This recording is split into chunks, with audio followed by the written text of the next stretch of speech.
Kaj imate skupnega? Ta ura in ta avto. V bistvu vsaj dve stvari. Oba dobro izgledata in oba sta ponaredka. V določenem smislu vsaj. Tole je dejanski ponaredek, ki stane kakšnih 200-krat manj od originala.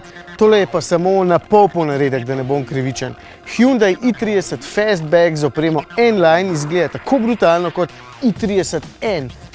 Pa ni. V bistvu je pod temi lepotnimi dodelavami čisto navaden i30, ki bi vas rad prepričal, da je njegov karakter bolj divji, zato pravim, da je ponaredek. Čeprav tudi to ni čisto res.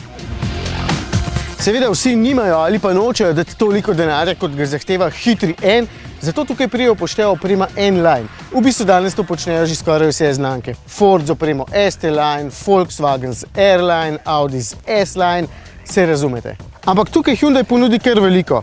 Za začetek zunanjost, ki je skoraj enako kot pri najbolj športnem, ta črna plastika, 18-palčna platišča, bolj športna odbijača in črna ogledala ga naredijo res atraktivnega. Znotraj pa super volan, bolj športni sedeži, pač vse v takšnem športnem vzdušju.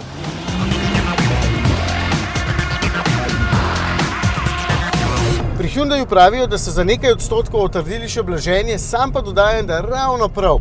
Če smo pri prejšnjem i30 Fastback rekli, da je vseeno premalo vozniško dinamičen, je tale perfekten.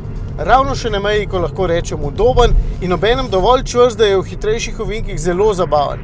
Tudi krmiljenje je lepo obteženo, pri vsem skupaj seveda pomagajo še Oran gume Pilot Sport 4. Kakorkoli, tale zadeva se pelje presenetljivo dobro.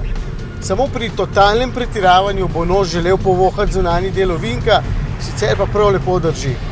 Celo motor ima dokaj zanimivo noto, tale 1,4 litrski turbo benciner pa ponudi 103 kW moči oziroma 140 konjev.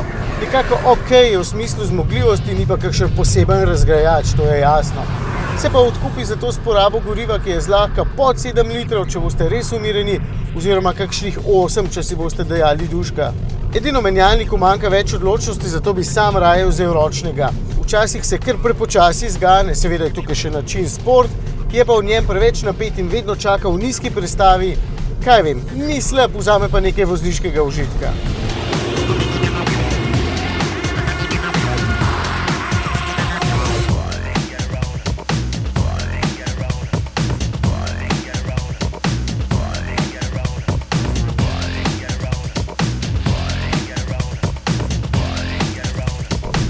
Drugače pa tale z bogato opremo Premium N-Line stane okrog 26.000 oziroma še 2 manj, če upoštevam popust.